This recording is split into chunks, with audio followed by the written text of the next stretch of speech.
আসসালামু আলাইকুম ওয়া রাহমাতুল্লাহি ওয়া বারাকাতুহু। কেমন আছেন আমার আদরের কলিজার টুকরা আপুরা? সবাই ভালো থাকুন, আল্লাহ সবাইকে সুস্থ রাখার তৌফিক দান করুন। সবসময় এই দোয়া করছি এবং আপনাদের দোয়া আশীর্বাদে আমিও ভালো আছি আলহামদুলিল্লাহ। আল্লাহর কাছে শুকরিয়া জানাচ্ছি। আপুরা, আজকে আমি হাজির হয়েছি আপনাদের সামনে আজকে পোয়া মাছের শুটকি।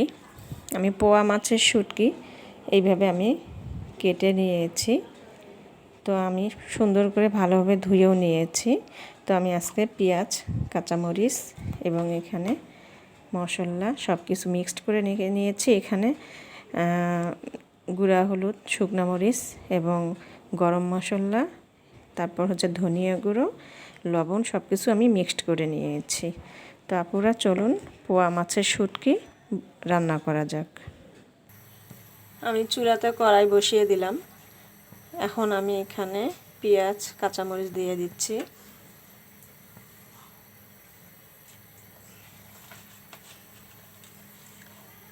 বিসমিল্লাহির রহমানির রহিম।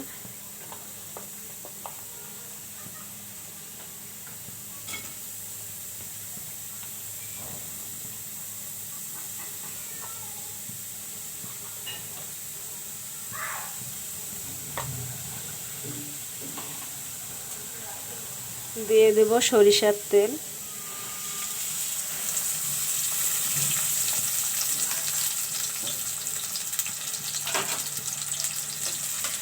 পেঁয়াজটা আমি বেশি লাল করব না, যেহেতু শুটকি থাকবে। একটু পেঁয়াজটা বেশি ভালো না হলে শুটকিটা খেতেও ভালো লাগবে না। তো আমি এর মধ্যে শুটকিগুলো দিয়ে দিব।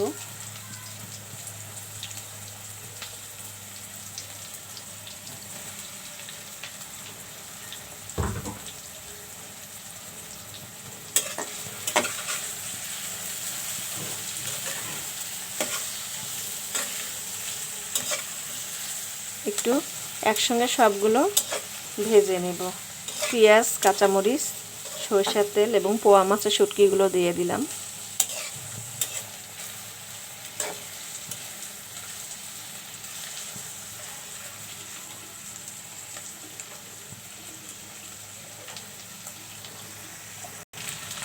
একটু আমি ভেজে নিলাম, খুব সুন্দর ঘ্রাণ বের হয়েছে।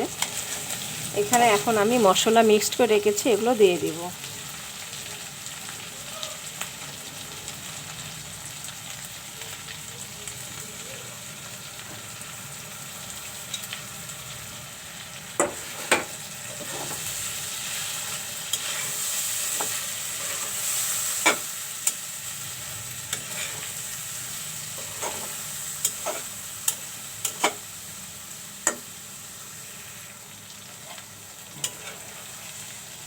শুটকিগুলো ভালো করে আমি এখন একটু কষিয়ে নিব।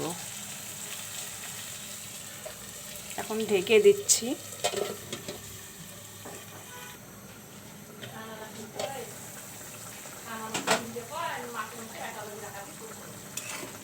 তো শুটকি ভুনাটা হয়ে আসছে। এখন আমি এখানে একটু ধনিয়া পাতা দিয়ে দিব।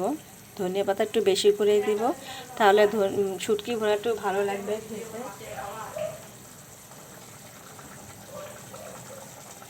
ধনিয়া পাতা দিয়ে দিচ্ছি।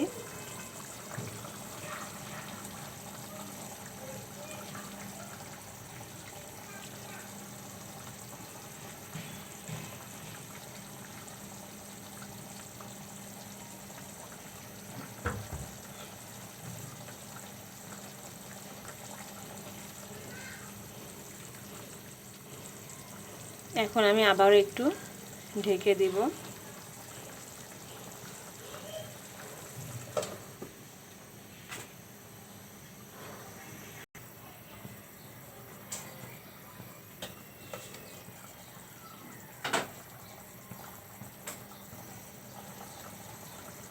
শুটকি ভুনা হয়ে গেল, তা আমি এখন নামিয়ে নিব।